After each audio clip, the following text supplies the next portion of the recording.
Good morning mga idol. So nandito na naman tayo muli itong umaga na to para sa Honda Wave 125 engine. So binaklas natin to mga lods dahil nagka-problema yung sa shifting ng gear niya. Hindi siya kumakagat at walang puwersa. So ngayon babaklasin natin to. Okay, so nababa na natin. Ang gagawin natin ay lilinisan natin ito pagkatapos natin ma-disassemble. Lilinisan natin at titingnan natin kung alin parts pa yung kailangan natin na palitan kasi tingin ko medyo may mga parts dito na kailangan ng palitan. So tara mga lods, samahan nyo ako.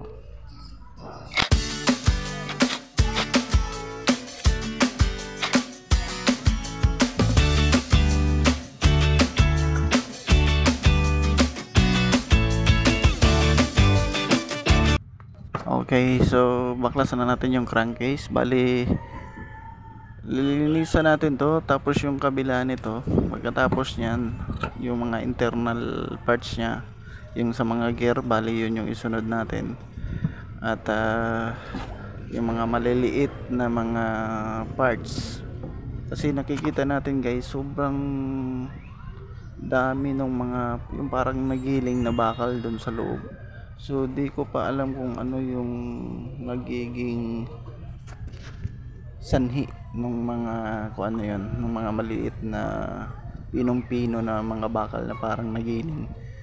So titingnan pa natin ulit yung mga parts ulit nito. Alamin natin kung aling parts yung may mga tama at sana makita natin yun. So tuloy lang natin yung paglilinis muna.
Medyo marami-rami to guys, kaya medyo natagalan tayo sa yung may mga maliliit na parts.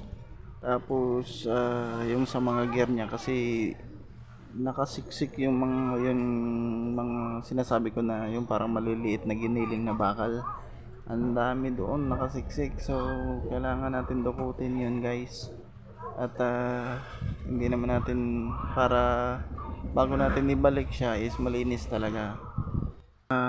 Kampante tayo na ibalik natin siya na malinis. Ang problema natin ngayon is pagkatapos nito alamin natin kung aling parts doon yung nagiging nag-cause nung mga maliliit na parang giniling na bakal. Yun yung titingnan natin, isa-isahin natin tong parts na to, mga parts nito. At di ko alam kung alin dito ang mayroong problema. So kailangan malinis muna siya. Hirap kasi di natin masilip yung bawat parts pagka sobrang dumi. So isa-isahin muna natin.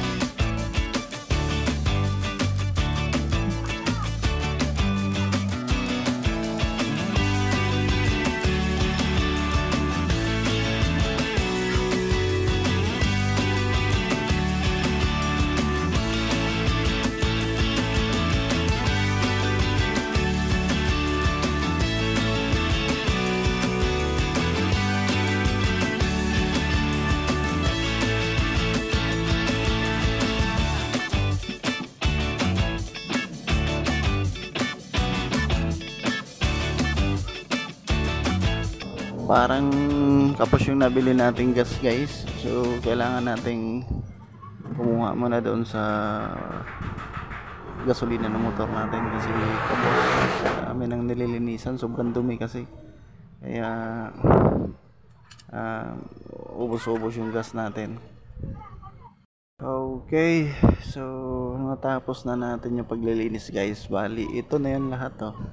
Ayan, makikita nyo malinis na siya. So yan yun lahat guys, yung parts nya.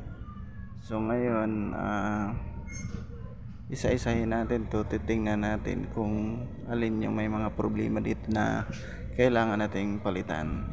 So hanggang dito lang muna yung video natin guys. Maraming salamat sa panonood. Abangan nyo yung susunod natin na video para sa pagbuo nitong Wave 125 na engine. Okay, salamat.